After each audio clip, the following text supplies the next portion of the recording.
Guys, I'm fixing to build a Demon SG4 for a friend of mine, and I want to show you guys some of the things that are maybe not normal for a normal scaler. You know, if I find something that's a bit different that needs to be seen on camera, that you guys can actually see, you know, I'll show you that. I'm not going to bore you with an entire, I don't know, 12-hour build or anything like that.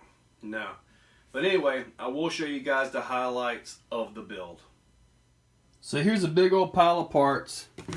When I got it from him, this right here was already assembled, but everything is in pieces, as you know, it's a kit. So, shocks, nice aluminum wheels.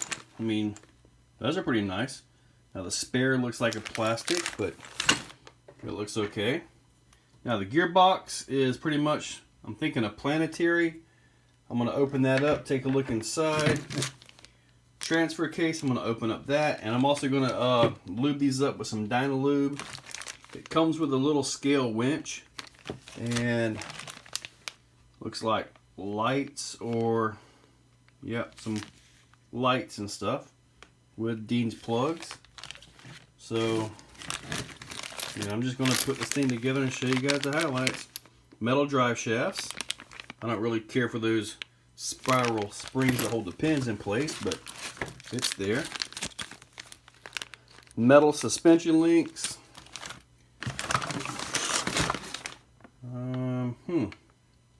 Interesting. Different body plastics and all that. Oh, the body is actually a hard body. I'll show you guys that.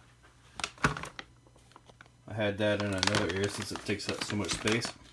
But it is a hard body.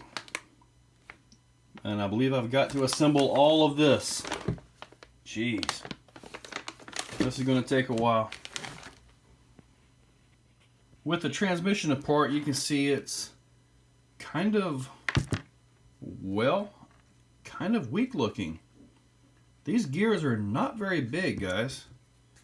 I mean, there it is, you can see. So, not too much. At least it's got a little coating of grease in it. There's the case.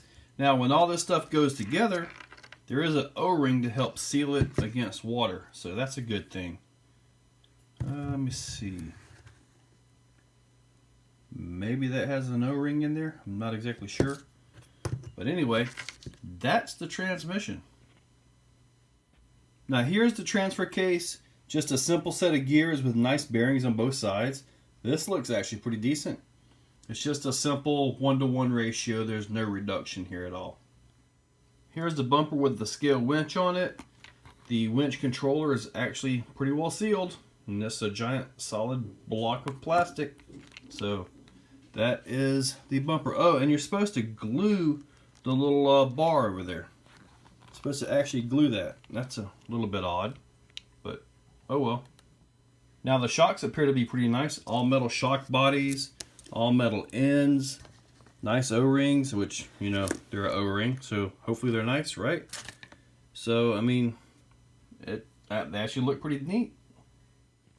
Got the shocks together. They actually went together fairly smooth.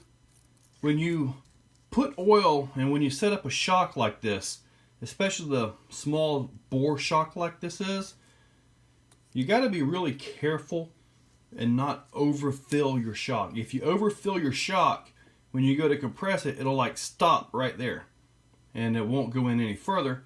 That's when you know you got too much oil. Take a little bit of oil out, and it doesn't take a whole lot for the small bore shocks like what these are. The axle assemblies were already put together. They're a nice metal design. They feel really good. One thing I'm kind of worried about is, hopefully you guys can see it, how deep the cut goes for the CVD. Hopefully you can see it. You can see it actually goes into the shaft diameter itself. That's kind of a worry as far as overall strength of the front axle. But let's open these up and see if they've got some grease in them. So this is what's inside, and if you look at the book, the entire axle housing is actually split. And you can see the splice right there, right down the middle, with those screws right there. It does have some grease to it. The bearings look nice and beefy, so I'm just gonna cap this back off and call it good. I mean, it's got plenty of grease in it. One of the worst parts of any build, from scalers to racers, are putting these things together. I found a better way. That cut off into a drill, and you just simply drive it right in. But don't go too far, because you'll go into the ball area and then it'll get too tight and it won't move. But this works pretty good. So I've got the slider here. You can see the transmission, transfer case. You can see lots of angle on the drive shafts. One thing I am not a fan of is bringing all your links into the same spots. Link geometry is just bad when you do that. See the caster on that leaning forward? Watch this. Look at how much it just changes. Everything changes with the suspension cycle. Now, on the back, it doesn't really hurt as far as, you know, the angles go, but what you end up with when you see these things do this, well, it's going to be hard to do it one-handed,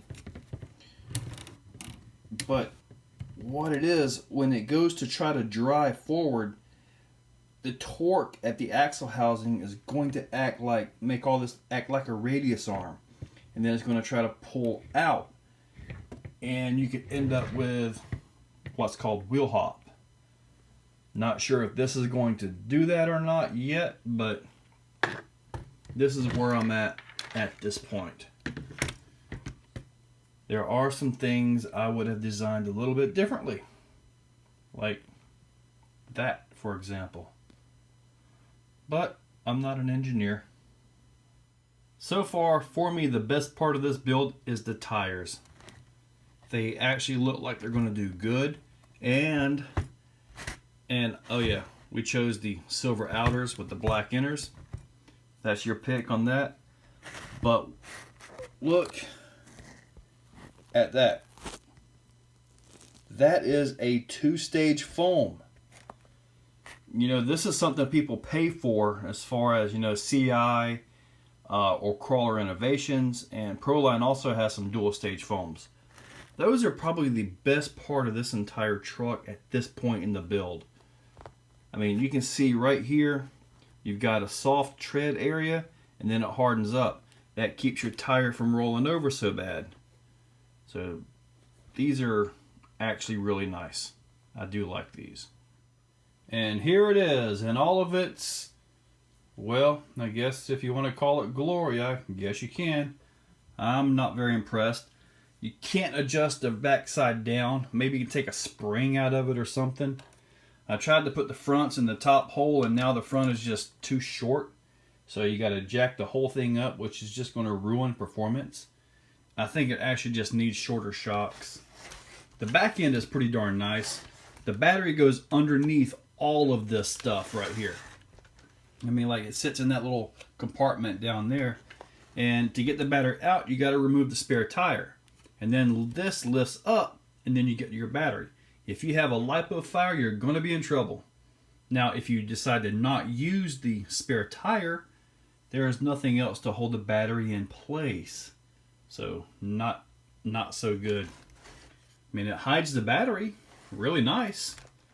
So, I mean, that's good. I mean, they did all that, and they couldn't even get chassis-mounted steering into this thing.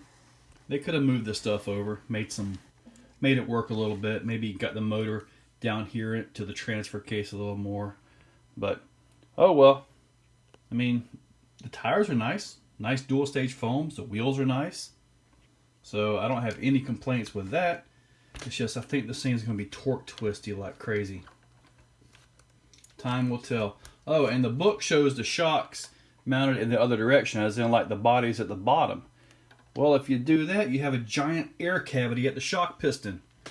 Not so good. So I mounted them like this. This you gotta glue into place. Yeah, I mean, it is what it is. The turn is fairly good. Not too bad there. Doubt the CVDs are going to hold up, but As long as you keep the weak motor, it might be okay. Here's the grill. It is actually really, really nice. And the kit comes with the lights and everything to go into this. So, it is pretty nice. The grill, nice and shiny, and I like shiny stuff. This is the cab. The cab is also pretty nice. I mean, it is a really nice material. It also feels flexible to a degree, so it shouldn't break too easily. I mean, body is alright, I guess.